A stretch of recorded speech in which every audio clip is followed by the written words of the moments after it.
بسم اللہ الرحمن الرحیم۔ ڈاکٹر امجد صاحب، آپ کو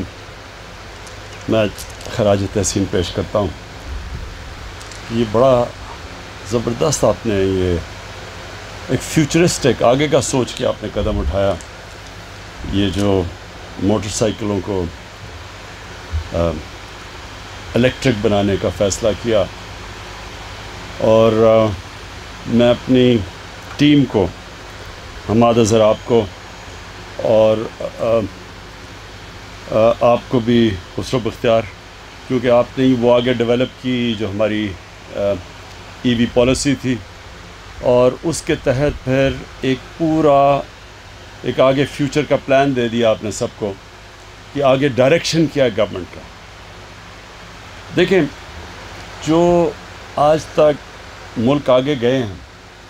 ان میں سب سے بڑی جو ایک کامن چیز رہی ہے سارے ملکوں نے، جو انہوں نے سب نے کیا، وہ یہ کہ انہوں نے ہمیشہ آگے کا سوچا۔ چائنا کی جو اب ساری ڈیولپمنٹ دیکھ لیں اب، اور ہم جب وہاں گئے چائنا میں، تو ان کے 10 سال 20 سال 30 سال کے پلان بنے ہوئے ہیں۔ تو جب تک جو آپ کی پالیسیز ایک لانگ ٹرم نہیں ہوتی، وہ پھر روڈ میپ نہیں ہوتا ملک کے پاس۔ پھر ملک فیصلے کرتا ہے الیکشن ٹو الیکشن، یا ایسے فیصلے کرتا ہے، کوئی جو مافیاز بیٹھے ہوتے ہیں وہ آپ کی پالیسیز چینج کر دیتے ہیں، وہ اپنے فائدہ اٹھانے کے لیے فیصلے کرتے ہیں۔ تو جو ملک کا آگے جو روڈ میپ ہوتا ہے وہ ڈیولپ ہی نہیں ہوتا۔ نبی صلی اللہ علیہ وسلم نے کہا تھا کہ اس دنیا کے لیے اس طرح جیو کہ آپ نے کل مر جانا ہے، اگلی دنیا کے لیے ایسے جیو کہ کل مر جانا ہے، تاکہ آپ کے اعمال اچھے ہوں۔ لیکن اس دنیا کے لیے ایسے جیو آپ نے 1000 سال زندہ رہنا۔ یعنی آج بیٹھ کے پلاننگ کرو کہ آگے آنے والی جنریشنز کے لیے آپ کس طرح کا ملک چھوڑ کے جائیں گے، ملک کو کیا مسئلے آ رہے ہیں، یہ کیسے حل ہوں گے۔ تو یہ جو ہماری کلین اور گرین پاکستان، اور اس کے اندر ہی فٹ ان ہوتی ہے آپ کی یہ الیکٹرک وہیکلز کی پالیسی، یہ اسی کا حصہ ہے۔ جب آپ یہ فیصلہ کریں گے کہ ہم نے اپنے ملک کی ہوا بھی صاف رکھنی ہے، ہم اپنے پانی اور دریا صاف رکھنے ہیں، ہم نے اپنے شہروں کو صاف رکھنا ہے، تو اس کے لیے کیا آپ کو قدم اٹھانے پڑیں گے؟ جس طرح ہم نے اب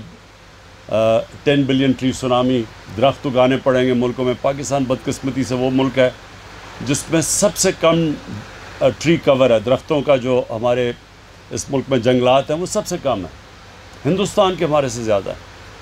اور جو انگریز جنگلات چھوڑ کے گیا تھا وہ بھی ہم نے کم کر دیے، ان کو بھی تباہ کر دیا۔ تو ایک تو ہم یہ درخت اگا رہے ہیں، پھر نیشنل پارکس اپنے علاقے بچا رہے ہیں، کیونکہ آبادی تیزی سے بڑھ رہی ہے، تو جو ہرے علاقے ہیں وہ بچا رہے ہیں۔ شہروں کے اندر اب ماسٹر پلانز بنا رہے ہیں شہروں کے، تاکہ شہروں کا ہم روک سکیں، شہروں کو پھیلتے ہوئے۔ یہ تقریباً اسلام آباد ہمارے دیکھتے دیکھتے مری تک پہنچ گیا ہے۔ اس اسلام آباد نے پچھلے 20 سالوں میں 1.5 گنا زیادہ بڑھ چکا ہے، گرین کور کم ہو گیا، کیونکہ کوئی پلاننگ نہیں ہے۔ تو اب سے ہم نے سارے شہروں کے ماسٹر پلانز بنا رہے ہیں، کئیوں کے کمپلیٹ ہونے والے ہیں 6 مہینے تک، تاکہ ہم شہروں کو پھر پلان کر سکیں کہ ان کا پانی کا سپلائی کدھر ہوگا، گندگی سے ہم نے کیا کرنا ہے، کیسے ہم نے ٹریٹمنٹ پلانٹس لگانے ہیں۔ مثلا اسلام آباد کے چشمے تھے، سارا سیوریج بن چکا ہے، وہاں نالے بن چکے ہیں، کیونکہ ان کے اوپر کسی نے سوچا نہیں ٹریٹمنٹ پلانٹس پر لگانے کا۔ ریسائکلنگ، پانی کو کیسے بچانا ہے، پانی کے آگے پرابلمز ہیں۔ اور پھر سب سے بڑی چیز پولوشن، جو ہمارے دیکھتے دیکھتے لاہور، جو سٹی آف گارڈنز سمجھا جاتا تھا، اور پشاور، یہ دونوں سٹی آف گارڈنز کہے جاتے تھے۔ تو یہ دونوں شہروں میں جو پولوشن لیولز ہیں، خاص طور پہ لاہور میں، وہ اب انسان کی جانوں کو خطرہ ہو گیا۔ یہ اندازہ لگایا جاتا ہے کہ جو لاہور میں جو اس وقت پولوشن ہے، 11 سال اوسط ایک انسان کی زندگی میں کم ہو جائیں گے جو لاہور میں اس پولوشن میں رہے گا۔ تو یہ اس کے امپیکٹس ہیں، ڈینجر لیول سے اوپر پولوشن چلے گئے ہیں۔ کراچی میں بھی یہ حالات ہیں، سمندر کے اندر سارا سیوریج جا رہا ہے، تو یہ اس کے اوپر کیونکہ کوئی لانگ ٹرم پلاننگ نہیں ہے، تو وہ پلاننگ اب پہلی دفعہ ہم پاکستان میں کر رہے ہیں، اور اس کا حصہ ہے پھر سے میں کہوں کہ یہ جو الیکٹرک وہیکلز ہیں، یہ اب آگے ہمیں اپنے شہروں کو پولوشن سے بچانے کے لیے ہمیں اب شہروں کے اندر الیکٹرک بسز لانی پڑیں گی، گاڑیاں لانی پڑیں گی، موٹر سائیکل، سب سے زیادہ موٹر سائیکلز، کیونکہ اس میں زیادہ استعمال ہوتا ہے، زیادہ ان کی انٹینسٹی زیادہ ہوتی ہے، تو یہ بڑا اچھا پازیٹیو سٹیپ ہے۔ اب اس کا ایک دوسرا پہلو ہے، ہم نے جو اور اپنے اوپر ظلم کیا کہ جو اللہ نے اس ملک کو اتنی نعمتیں بخشیں، ہم نے کبھی سوچا ہی نہیں کہ یہ جو اللہ نے نعمتیں بخشی تھی ان سے فائدہ اٹھایا جائے، کیونکہ آسان راستے لے لیے، شارٹ کٹس لیے، امپورٹ چیزیں کر لیں، آسان تھا نا، امپورٹ کر لی، اس پہ پیسے بھی بن جاتے تھے، لیکن جو اس کا نقصان کیا ہوا کہ جو بھی خسرو نے بات کی کہ جو را مٹیریل پاکستان میں ہے اس کو ہم نے کبھی نہیں سوچا کہ ہم اس را مٹیریل کو اس کو استعمال کریں، تو ساری چیزیں امپورٹ کرنے شروع کر دی ہیں، آسان راستہ ہے، لیکن اس کا نقصان یہ ہے کہ ملک غریب ہوتا جاتا ہے، ویلتھ کریشن ہوتی نہیں ہے۔ جب آپ امپورٹ زیادہ کرتے ہیں، جو انہوں نے ابھی بات کی بیلنس آف پیمنٹ، خسرو یہ لوگوں کو سمجھا بھی دیں بیلنس آف پیمنٹ ہوتا کیا، عام لوگوں کو نہیں سمجھ آتی اس کی، مطلب یہ کہ ڈالر زیادہ جب ملک میں آنا شروع ہوں بنسبت کے ملک سے باہر جو ڈالر جا رہے ہوں، اگر زیادہ ملک میں ڈالر آئیں گے آپ کا ملک امیر ہو جائے گا، اگر آپ کے ملک میں سے زیادہ ڈالر باہر جا رہے ہیں اور کم ملک میں آ رہے ہیں وہ غریب ہو جائے گا۔ تو چائنا کی جو ساری ڈیولپمنٹ تھی وہ ایکسپورٹ لیڈ تھی، انہوں نے ایکسپورٹس بڑھائی تو ڈالرز ان کے ملک میں زیادہ آئے، انہوں نے دنیا کو زیادہ مال بیچا، ملک میں زیادہ ڈالرز آئے، اور اس لیے دیکھتے دیکھتے چائنا اب ایک اکنامک جائنٹ بن گیا۔ تو ہمارے تو کبھی کسی نے اس کے اوپر توجہ ہی نہیں دی، ایک چھوٹا سا سنگاپور ہے ہمارے، دیکھتے دیکھتے پاکستان کی آج تاریخ میں سب سے زیادہ ایکسپورٹس ہوئی ہیں اس سال، تو ہم 26 ارب ڈالر ہماری ایکسپورٹس ہے، سنگاپور کی کوئی 300 ارب ڈالر ایکسپورٹس ہے، اس کی 50 لاکھ آبادی ہے، کیونکہ انہوں نے سوچ سمجھ کے پلاننگ کی کہ اگر ہم نے اپنی دولت میں اضافہ کرنا ہے تو ہمیں زیادہ چیزیں باہر بیچنی پڑیں گی بنسبت کے باہر سے امپورٹ کرنی پڑیں گی۔ تو ہمارا یہ بس اب جو اگلا اب ہمارا یہ جو ترقی کا راستہ ہے اس میں اب ہم نے جو آپ کی موٹر سائیکل کے اندر جتنے بھی کوشش کرنی ہے کہ سارے پارٹس را مٹیریلز پاکستان میں ہوں، ہمارے پاس سب کچھ ہے یہاں، ہم نے پوری طرح اب ہم پوری پاکستان کا منرل میپ بنا رہے ہیں، معدنیات کا نقشہ سارے پاکستان میں کہ کدھر کدھر کیا چیزیں ہیں، اور آپ کو حیرت ہوگی جب آپ کو یہ پوری طرح پتہ چلے گا تو آپ کو اندازہ ہوگا کہ آپ کا کتنا امیر ملک ہے، اس میں کسی چیز کی کمی نہیں ہے، ہمیں امپورٹس کی ضرورت نہیں ہے کہ ہر چیز امپورٹ کر لیتے ہیں، شارٹ کٹ ہے نا، ہر چیز امپورٹ کر لو، تو یہ نہیں سوچتے کہ وہ تھوڑے سے لوگوں کو تو فائدہ ہوتا ہے جو امپورٹرز ہیں، لیکن ملک کے لیے تو وہ نقصان ہے کیونکہ آپ کے ڈالر زیادہ باہر جا رہے ہیں، جب زیادہ یہ بھی میں سمجھا دوں، جب آپ کے زیادہ ڈالرز باہر جاتے ہیں اور کم اندر آتے ہیں ملک کے تو روپے کے اوپر زور پڑتا ہے، جب ڈالر کم ہوتا ہے تو روپے کی قیمت گر جاتی ہے، ڈالر اوپر چلا جاتا ہے، ڈی ویلیویشن جس کو کہتے ہیں، تو جب آپ کا روپے کی قیمت گرتی ہے سب کچھ مہنگا ہو جاتا ہے، غربت بڑھ جاتی ہے، ملک غریب ہو جاتا ہے، تو ہمیں اس لیے سارا اپنا جو سوچ ہے وہ بدلنی ہے، ایک نیا روڈ میپ پاکستان کو دینا ہے، جس نے آگے کا سوچنا ہے،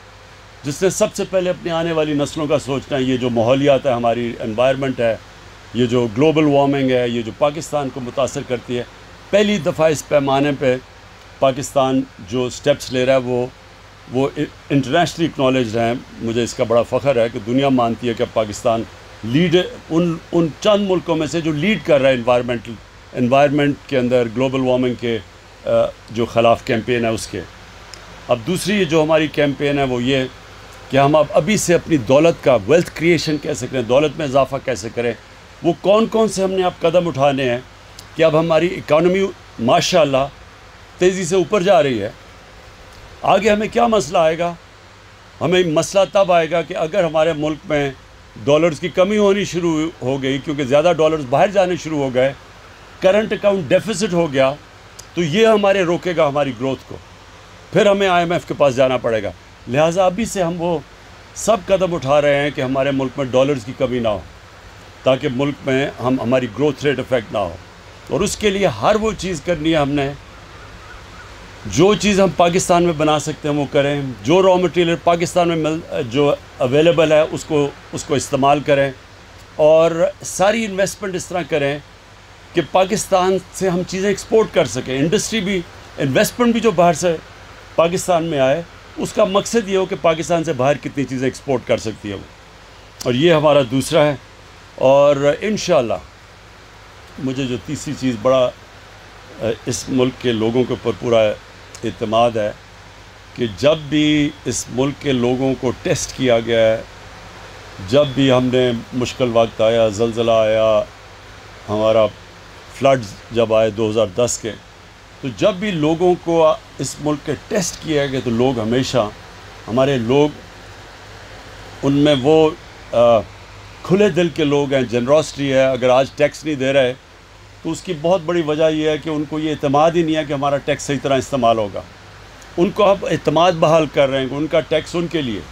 اپنے خرچے کم کر رہے ہیں، فضول خرچی کم کر رہے ہیں۔ یہ جو پروٹوکول کے اوپر ہم پیسے خرچ کرتے ہیں اپنے سے شروع کر رہے ہیں نا، اپنی مثال سے، وہ پروٹوکول کے پیسے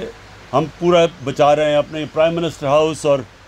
پرائم منسٹر سیکریٹریٹ صرف 3 سال میں 108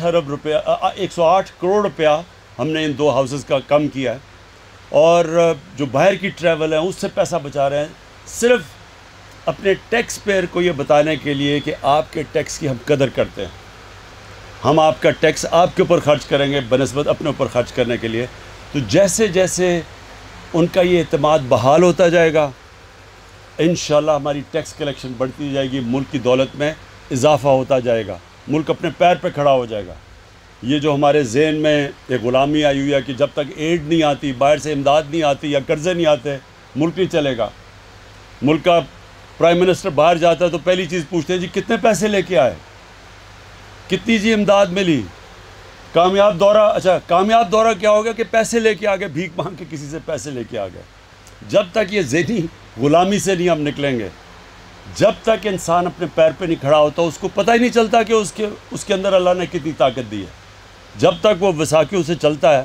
وہ کبھی اس کے اندر زور نہیں آتا، تو وہ پاکستان اب تیسرے راستے پہ نکل گیا اپنے پیر پہ کھڑے ہونے کے لیے، اور انشاءاللہ آپ دیکھیں گے دنوں میں کہ یہ ایک مہینوں میں، سالوں میں، کہ یہ کتنا بڑا عظیم ملک بنے گا۔ ڈاکٹر امجد آپ کو اور آپ کی ٹیم کو میں پھر سے مبارک دیتا ہوں، خراج تحسین پیش کرتا ہوں، اور انشاءاللہ آپ کی حکومت پوری مدد کرے گی کہ اور ہم کیسے آپ کو مضبوط کر سکیں۔ شکریہ۔